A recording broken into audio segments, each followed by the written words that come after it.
Toutes les erreurs ne méritent pas le pardon. Certaines d'entre elles ne sont pas des erreurs.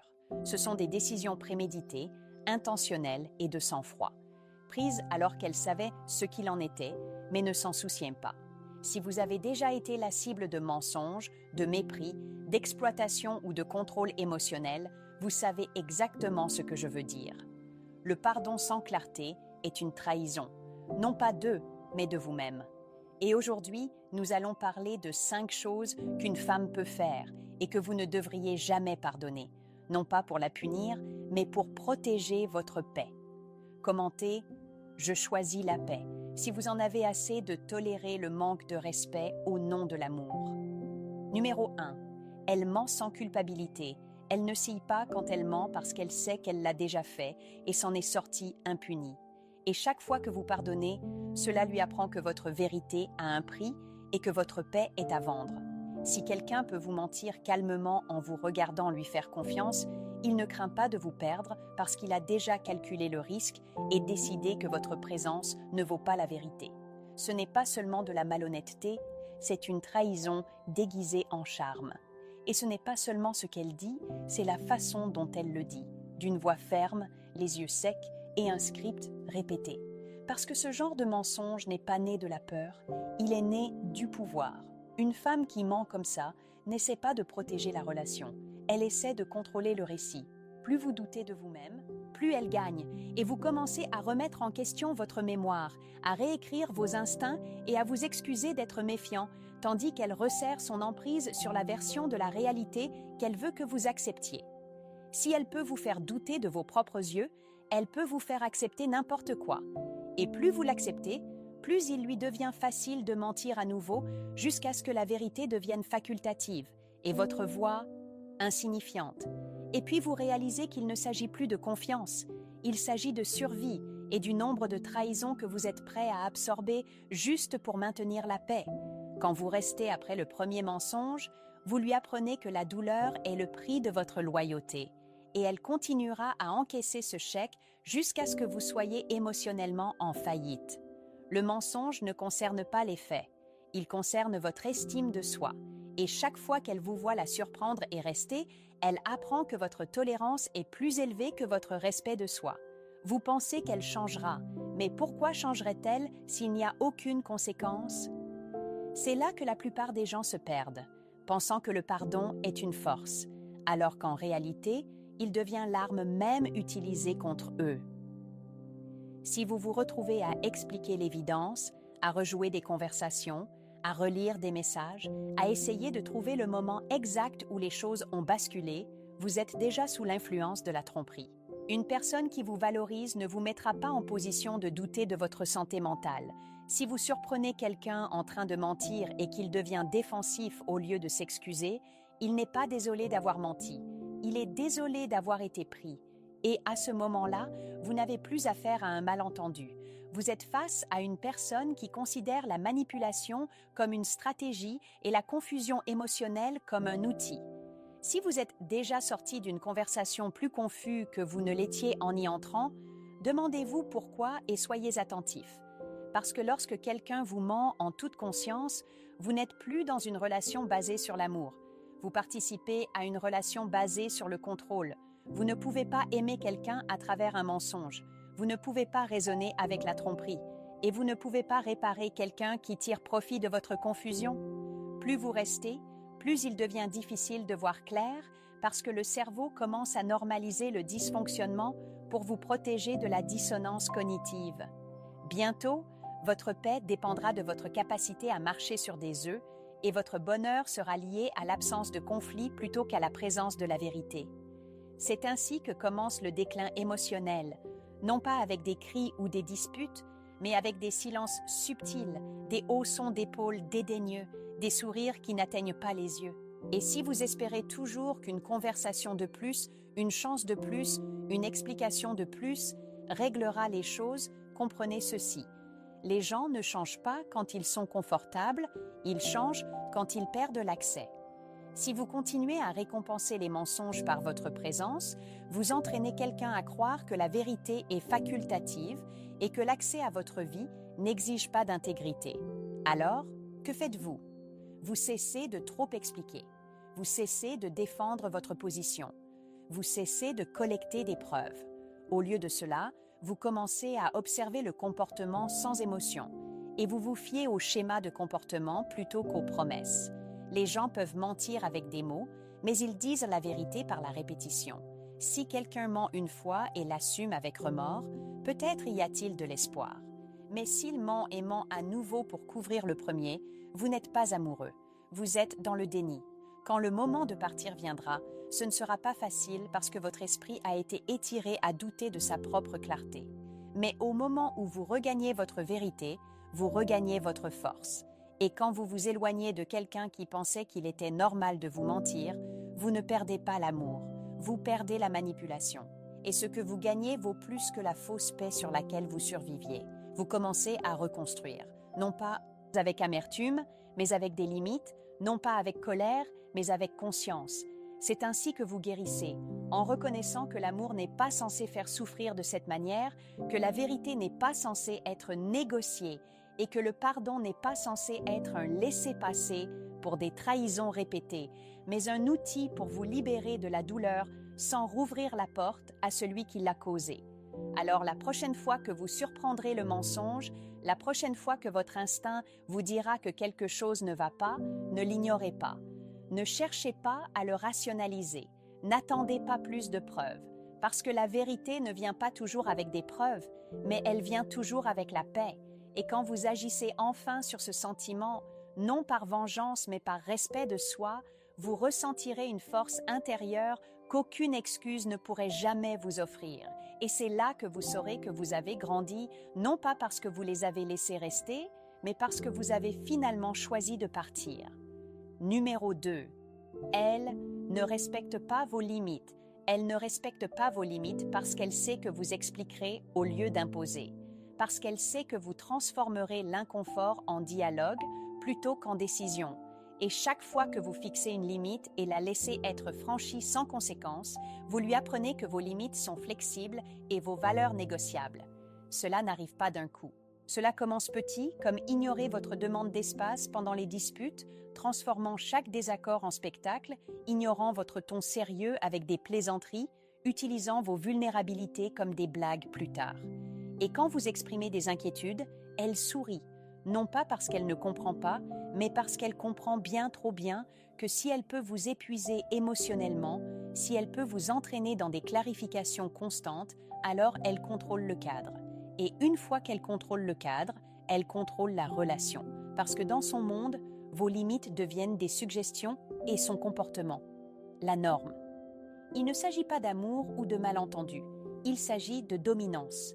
Et vous devenez celui qui s'adapte toujours, se rapetisse toujours, marche toujours sur la pointe des pieds autour d'humeurs et de réactions qui n'ont rien à voir avec le respect mutuel et tout à voir avec le fait de tester son niveau de contrôle. Et quand vous essayez d'imposer des limites, elle inverse la situation.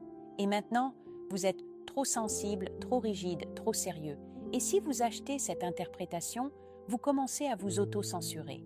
Vous commencez à dire moins, à attendre moins, à tolérer plus. Et tout cela au nom du maintien d'une paix qui n'existe pas réellement. Parce que la paix sans respect n'est que soumission émotionnelle. C'est ainsi que les hommes se perdent. Non pas parce qu'ils ne connaissent pas leurs valeurs, mais parce qu'ils sont convaincus que l'affirmer est un abus. Et donc, ils échangent la clarté contre le compromis et oublient lentement ce que l'on ressent quand on est valorisé et non toléré. Et vous commencez à vous remettre en question, vous demandant si vous en demandez trop, alors que tout ce que vous demandiez était de la cohérence. Alors que tout ce que vous vouliez était de ne pas être ridiculisé quand vous parlez, ou ignoré quand vous vous retirez, ou rabaissé quand vous décidez de vous taire au lieu d'exploser. Et c'est le piège. Plus vous essayez d'expliquer vos limites, moins elles ont d'importance. Parce que les vraies limites ne s'expliquent pas, elles se démontrent. Et si quelqu'un a besoin d'une conférence TED chaque fois que vous demandez de la décence, il n'est pas confus, il vous défie. Et la seule raison pour laquelle il continue de gagner, c'est parce que vous continuez à penser que l'amour peut exister sans respect. Et la vérité est que ce n'est pas possible et ne le sera jamais.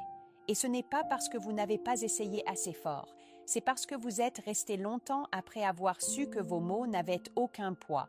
Et quand vous restez à cet endroit assez longtemps, vous commencez à croire que se perdre est normal.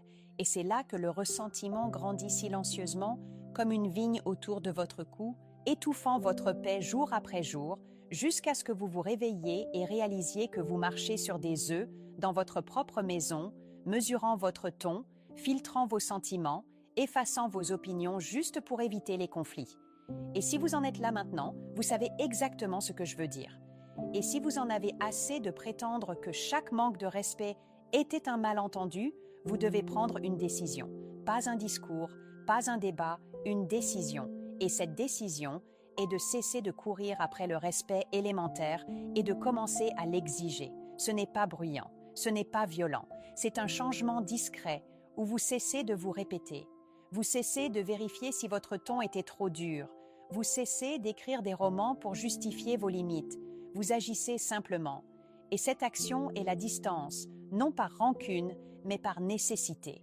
Parce que quelqu'un qui vous manque de respect à plusieurs reprises, après que vous vous soyez clairement expliqué, ne vous valorise pas.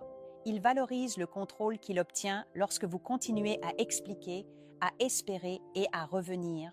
Et quand vous arrêtez enfin de faire cela, quand vous vous retirez du cycle, la dynamique du pouvoir s'effondre et il se hisse pour atteindre vos standards ou révèle qu'il n'avait jamais eu l'intention de le faire en premier lieu. Et de toute façon, vous gagnez parce que vous récupérez votre temps, votre voix, votre énergie. Et non, ce ne sera pas facile au début parce que vous vous êtes entraîné à confondre le manque de respect avec la passion, le chaos avec la connexion, la résistance avec l'amour. Mais cela se termine maintenant parce que la vraie force n'est pas dans ce que vous pouvez tolérer. Elle est dans le peu que vous tolérez une fois que vous savez ce que vous valez. Et si vous voulez changer votre vie, commencez ici. Cessez de vous disputer avec les gens au sujet des lignes qu'ils savaient déjà franchir. Cessez de justifier votre valeur auprès de personnes qui tirent profit de votre oubli. Cessez d'essayer de guérir dans le même environnement qui vous a brisé. Et soyez clair, pas émotif, pas amer, clair. Et agissez comme quelqu'un qui refuse d'être manqué de respect 2 fois. Et quand vous faites cela, les bonnes personnes vous honoreront sans rappel et les mauvaises disparaîtront sans explication.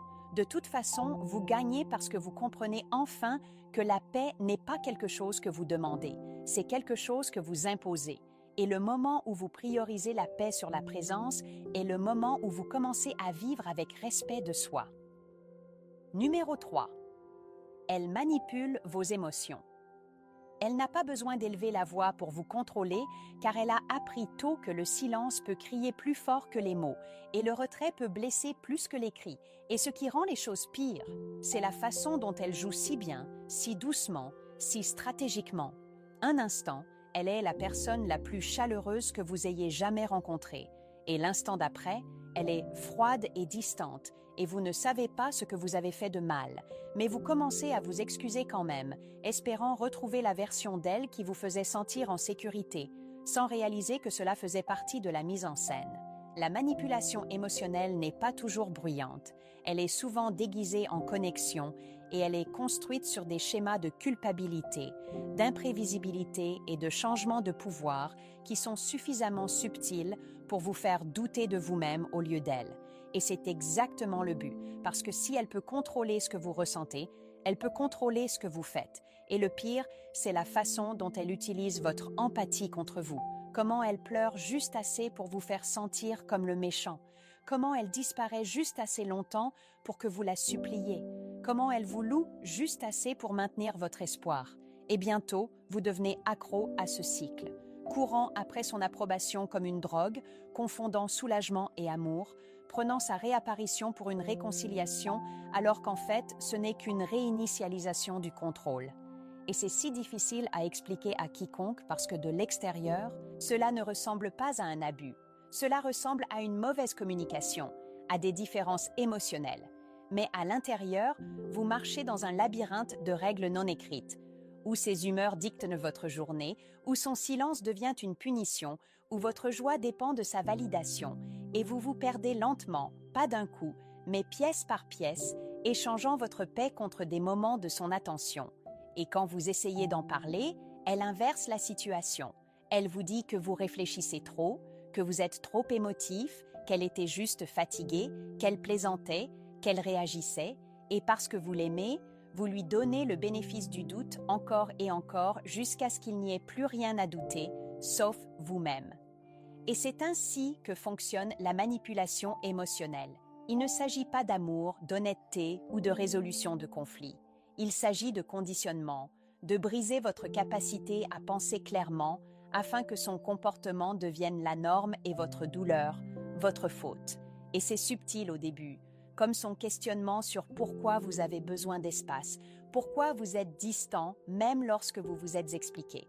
Puis elle commence à vous culpabiliser lorsque vous vous concentrez sur vos objectifs, à vous faire honte lorsque vous n'êtes pas disponible émotionnellement, et lorsque vous exprimez un inconfort, elle le présente comme de l'insécurité.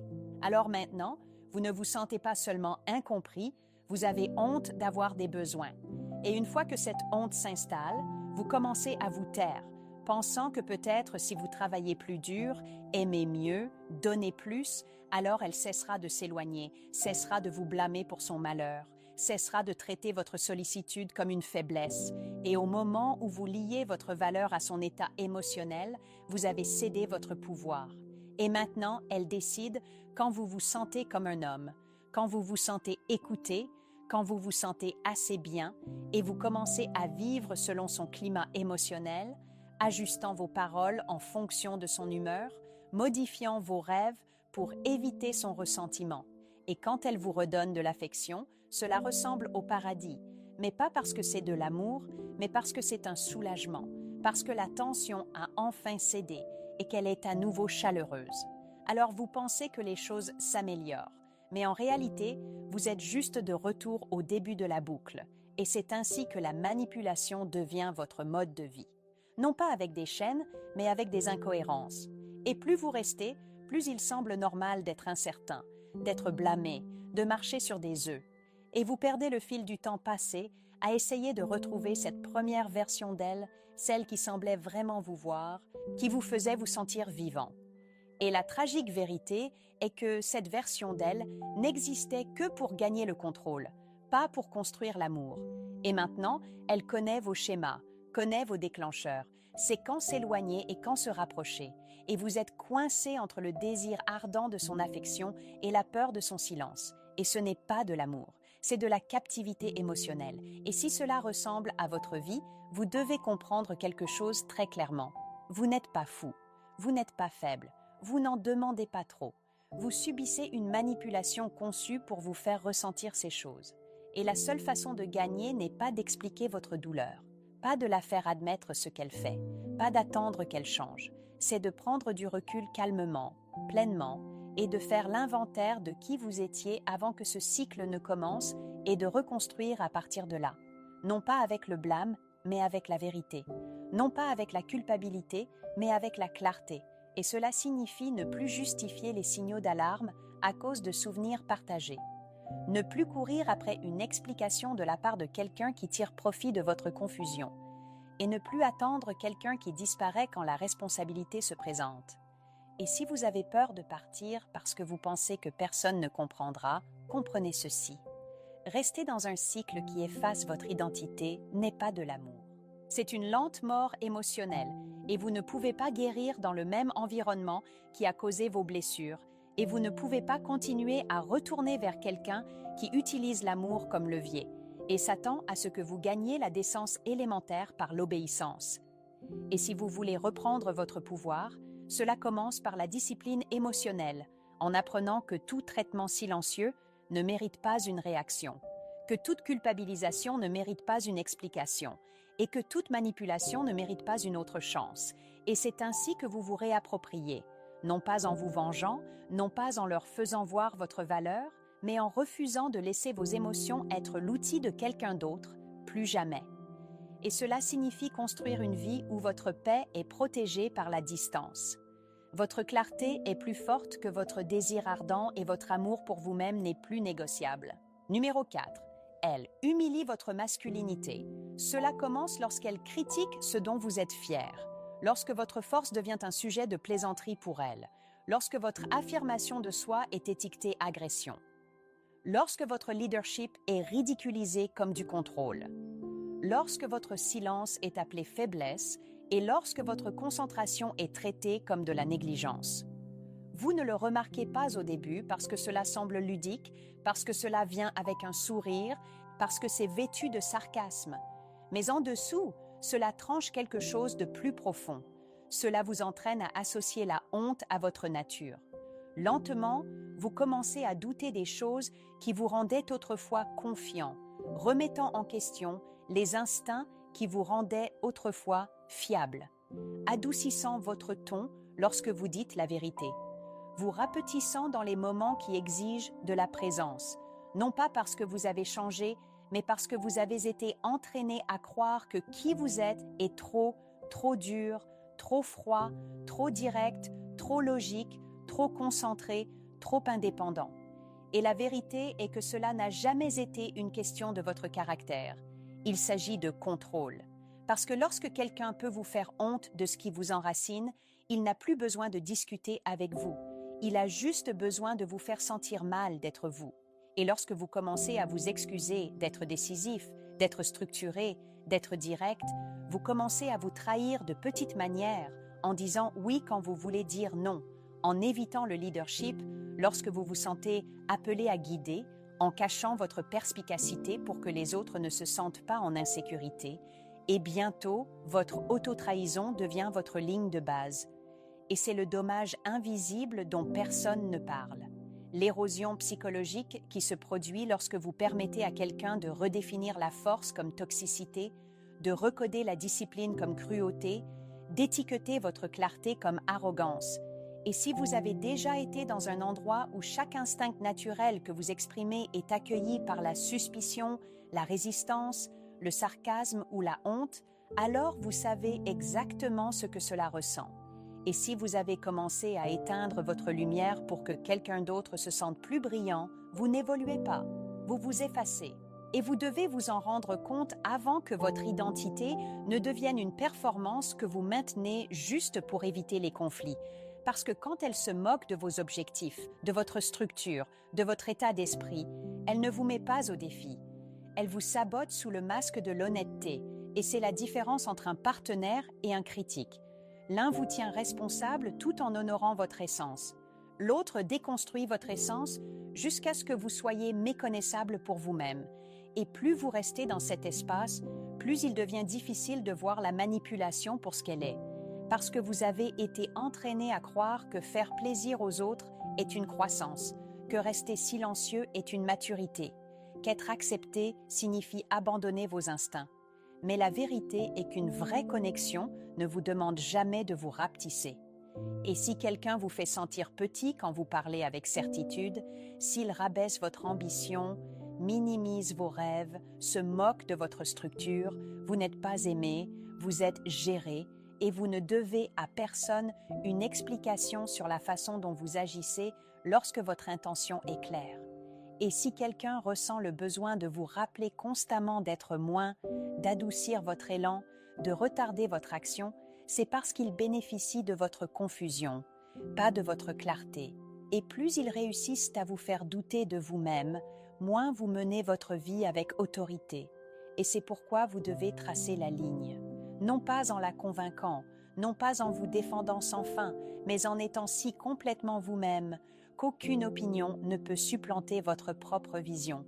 Et c'est là que la discipline stoïcienne devient critique, parce que votre travail n'est pas de changer son avis, c'est de rester impassible face aux tactiques émotionnelles destinées à déplacer votre centre. Et si quelqu'un est constamment agité par votre présence, votre vérité, votre fermeté, alors ce n'est pas parce que vous avez tort, c'est parce que vous leur rappelez la norme qu'ils ont abandonnée, et au lieu de s'élever, ils veulent que vous abaissiez la vôtre. Et au moment où vous le faites, vous commencez à perdre la chose même qui vous rendait précieux au départ. Et c'est pourquoi vous ne discutez pas, vous ne plaidez pas, vous n'essayez pas d'expliquer la masculinité à quelqu'un qui ne veut que la rabaisser. Vous la vivez avec une force si tranquille que quiconque essaie de vous contrôler se retrouve à parler seul. Et s'ils partent à cause de cela, laissez-les partir. Parce que quiconque se moque de vos fondations n'a jamais construit avec vous en premier lieu.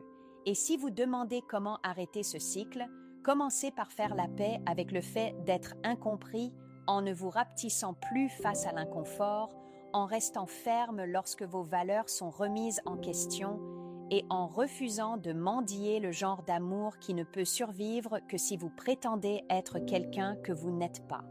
Et quand vous faites cela, vous récupérez plus que votre fierté, vous récupérez votre centre, et ce centre n'est pas à débattre.